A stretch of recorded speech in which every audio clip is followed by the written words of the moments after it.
Hello, I'm Ollie and this is Criminolly, where I talk about crime, pulp, horror, that kind of thing. Today, none of those. Today, I want to talk to you about the book Bomber by Deighton.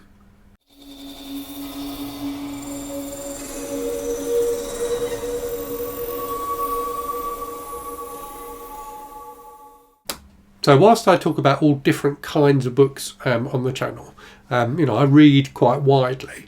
The label, if you like, for the channel has always been and always will be crime, pulp, horror. So those are the kind of books I tend to review. It's rare for me, apart from the disturbing books, which, there's kind of a bit of an overlap with horror, really, isn't there? But apart from those, every book I review on the channel really is crime, pulp, or horror. I may read other books, I may talk about other books in my wrap-ups, I may even do top 10s about other books, but crime and horror are really the centre of the channel, and so that's the kind of books I review.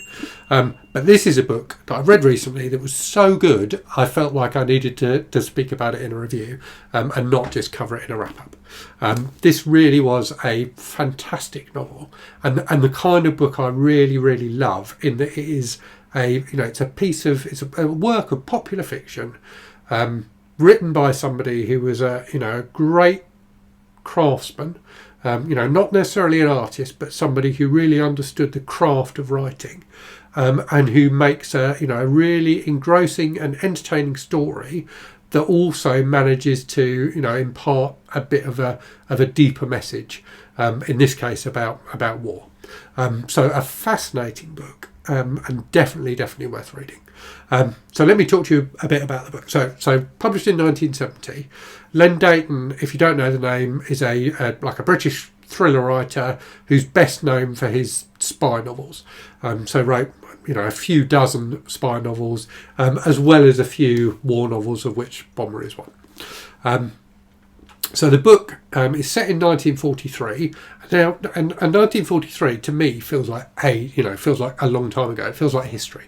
Whereas 1970, which is only 3 years before I was born, feels relatively recent. And I appreciate for many people watching, younger people watching, 1970 probably feels like ancient history. But to me, it feels, it feels a hell of a lot closer than 1943.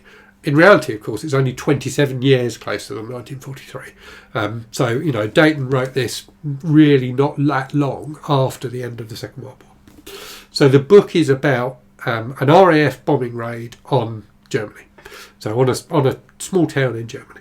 And what's fantastic about it is that it only takes place in the space of like a 24-hour period. And as you can see, it's a reasonably long book. It's like nearly 500 pages long.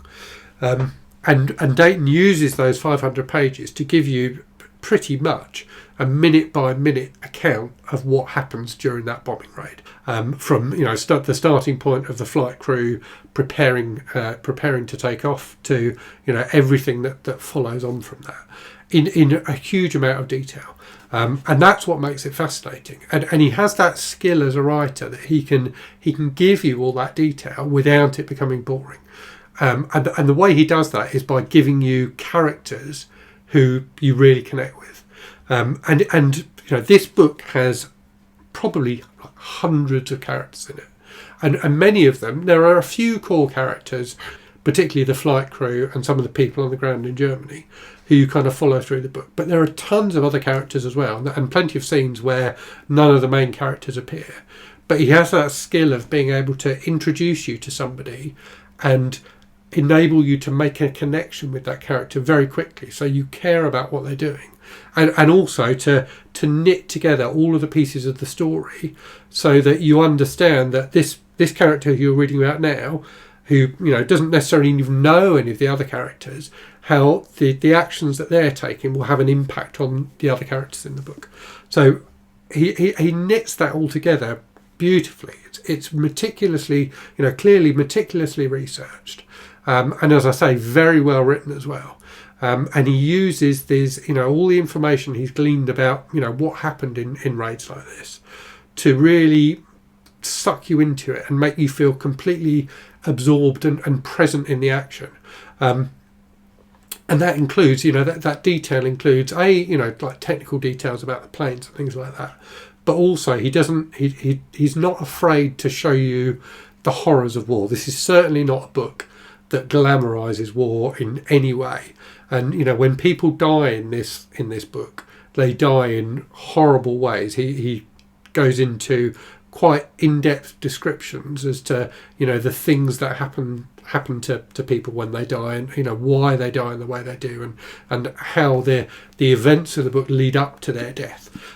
So everything feels very nicely pulled together, and the thing that's wonderful about it as well is that he does, this is not a book celebrating the RAF or just about the RAF. He talks a lot about the people on the ground in Germany and Holland as well, which the planes fly over, and the impact of the bombings on them, the impact of the war more generally on them. So all the characters in this book come across as real people that you can understand their motivations, their emotions, even if they're only on in the book for a few pages. It really is excellently written in that respect, and that gives it real power. You really feel like you understand what it was like for these people. Now, clearly, me as someone sitting here in 2020, I can't really know what it was like either to fly in a bomber or to be a civilian, hearing the planes coming overhead and knowing that bombs are going to start falling. But he pulls you into it in a way that I think is quite rare in a book, and gives a book like this that is about something really important. The horrible things that human beings can do to each other when they feel that they are justified in doing them. And the people in the plane feel like they are doing the right thing. But they manage to disassociate themselves from the civilians on the ground who are going to get blown apart and have their lives devastated by the bombs that they're dropping. And that that's the nature of war, isn't it? The nature of war is individuals having to put aside their humanity in order to do the thing that they feel is right and are being told is right. And that's, I think, a really powerful and important message, and one that it's easy for us to forget about when we're watching, the kind of more jingoistic, glamorized kind of war film. So I really think this is an excellent book about a very important topic, and it's one I would thoroughly recommend to anybody. I did a buddy read of this with one of my subscribers, DDB, and I think he enjoyed it perhaps even more than I did. So I gave it 5 stars. I know he did too. I'd really do recommend it if you have an interest in this kind of thing at all, but also if you just like popular fiction, because it's a brilliant piece of popular fiction.